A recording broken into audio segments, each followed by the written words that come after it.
8:30 को आपका एक्सीडेंट होता है और 9 o'clock आप मेंस की एग्जाम देने जा सकते हैं। इंटरव्यू से पहले 1 महीने तक आप हॉस्पिटलाइज्ड है और उससे 1 वीक पहले आप दिल्ली जाके उसकी प्रिपरेशन कर सकते हैं। तो luck has to come with you, उसको आना पड़ेगा और आपको आईपीएस बनाना पड़ेगा। मैं एग्जाम के लिए निकला, मेंस मेरा था सुबह, GS3 का पेपर था। 8:30 को मेरा स्कूटी स्लिप हो गया, मेरा लिगामेंट इंजरी हो गया, लेफ्ट हैंड में इंजरी था, सीट से ब्लीडिंग हो रहा था। लेकिन मेरे पास 2 ऑप्शन थे। मैं खड़ा हुआ, मैंने देखा okay my right hand is safe and I decided I will go to the exam hall and write the exam.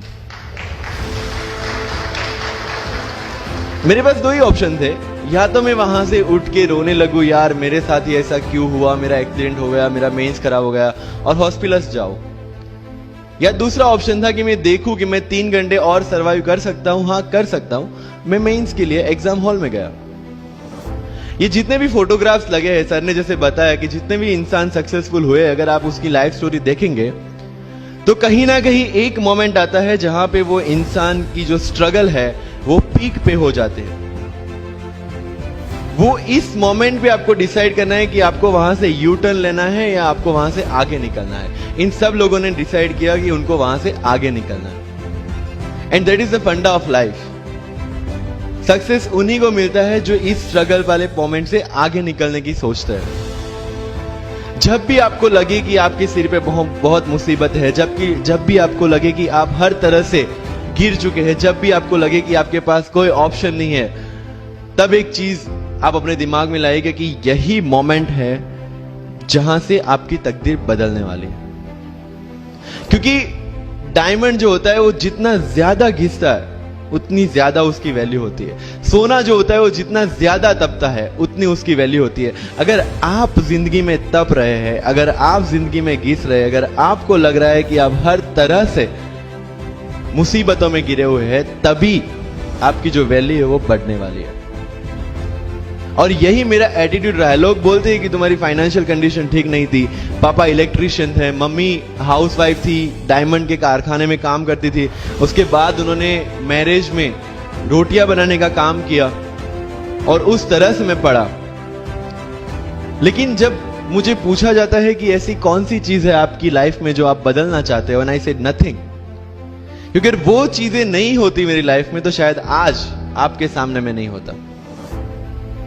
तो अगर लाइफ में प्रॉब्लम्स है, अगर लाइफ में स्ट्रगल है, जैसे सर ने बताया struggle is a part of life and I strongly believe in that.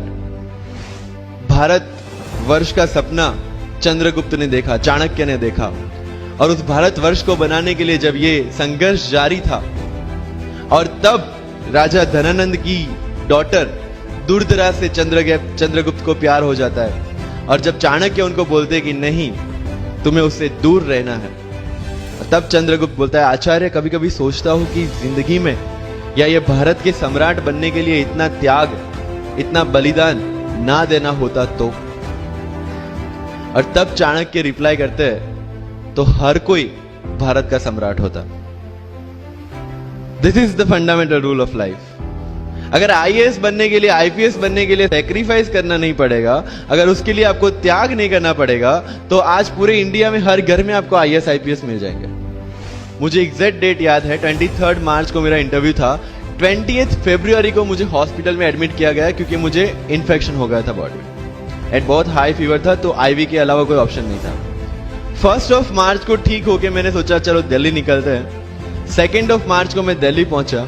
3 मार्च को वापस से टॉन्सिलाइटिस का अटैक होने की वजह से फ्लाइट लेके वापस से पालनपुर, अहमदाबाद, अगेन हॉस्पिटलाइजेशन। 15 मार्च को I got relieved from the hospital.